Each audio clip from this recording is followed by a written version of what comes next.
रामकृष्ण मंडळी, माझा आवाज थोडा बसलेला आहे त्याच्यामुळे मी काल ब्लॉग नाही टाकला. कालचा दिवस सर्वप्रथम सगळ्यांना हॅपी न्यू इयर.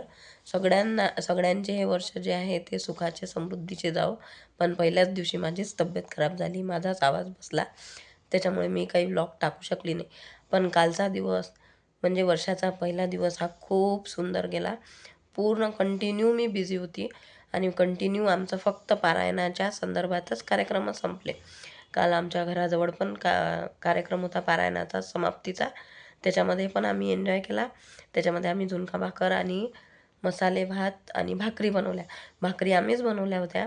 आम्ही सगळेजण तिथे एन्जॉय करता करताच भाकरी बनवत होतो. त्यानंतर 4 वाजता नंतर आम्ही माझ्या मैत्रिणीकडे गेलो. तिथे पण पारायणच होते. तिथे एक एक अध्याय घ्यायचा होता सगळ्यांना, पण तो आम्ही काही घेऊ शकलो नाही. त्याच्यामुळे तिथे लेट पोहोचलो, पण आम्हाला तो पण कार्यक्रम मिळाला. अशीच आम्ही तिथे पूजा पण केली, आरती पण केली. तेच तुम्हाला आजच्या ब्लॉगमध्ये पाहायला मिळणार आहे. तर बघा आणि आमच्यासोबत कंटिन्यू राहा आणि मला सबस्क्राईब करा आणि मला सपोर्ट करा.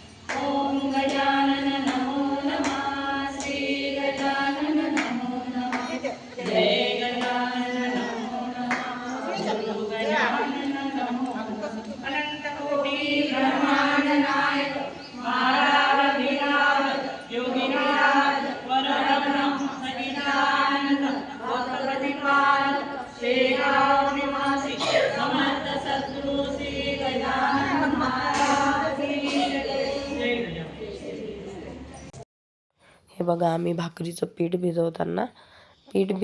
याच्यामध्ये गरम पाणी, जे उकडीचं पाणी असते ते पाणी टाकलं आणि ते मिक्स करत आहोत. ते पूर्ण मिक्स करावं लागते, त्याशिवाय त्या भाकरी येत नाही. त्याच्यानंतर त्याचे गोळे केले, चुरून पूर्ण गोळे करून दिले आहे काकूंनी आणि आम्ही त्याच्या भाकरी लाटल्या. भाकरी इतक्या फास्ट लाटल्या जात होत्या की खूपच मजा येत होती ते भाकरी लाटताना, कारण तुटत नव्हती. त्याच्यानंतर काहीच प्रॉब्लेम येत नव्हता त्याला. हे बघा, आमच्या आजी आहेत, ह्या आम्हाला सांगत होत्या की असं घ्यायचं, तसं टाकायची, ती अशी भाजायची. आणि आम्ही चुलीवरती भाकरी केल्या या सगळ्यांना आम्हाला मार्गदर्शन करत होत्या या आजी. यांचं चव्हाण आजी आहेत त्या आम्हाला सांगत होत्या असं पाणी लावायचं, त्याच्यानंतर अशी टाकायची ती आणि वरून अजून पाणी टाकायचं, पाणी सोडायचं. आणि ही आहे आमची एक्सपर्ट अनिशा मॅडम. या काकू आहेत, या पण आम्हाला मदत करत होत्या. आणि आम्ही सगळ्याजणी इथे गोष्टी सांगताना म्हणजे आमचे कामही सुरू होते, गोष्टी पण करत होतो आणि मस्त्या पण सुरू होत्या. या आमचा महाप्रसाद.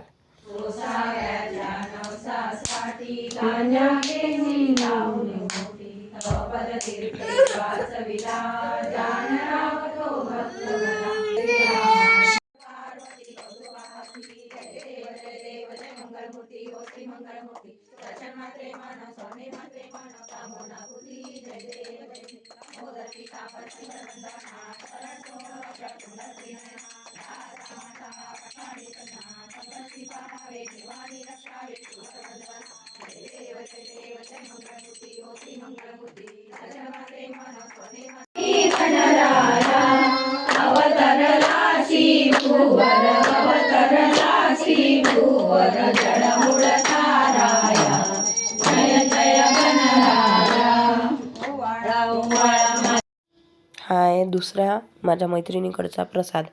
त्यांनी हा भोग दाखवलेला आहे महाराजांना त्यांच्या आवडीचा. आणि ही अशी तयारी, डेकोरेशन केलेलं होतं तिच्याकडे. अशा प्रकारे सजवलेली होती. आणि ही आमच्या तुळजाभवानीची ओटी साईडला ठेवली. पारायण सगळं समाप्त झालं होतं आणि आरती पण झालेली होती. असा गेला आमचा कालचा पूर्ण दिवस. पूर्ण दिवसामध्ये आम्ही फक्त पारायणांमध्येच जात होतो. मला सबस्क्राईब करा आणि लाईक करा.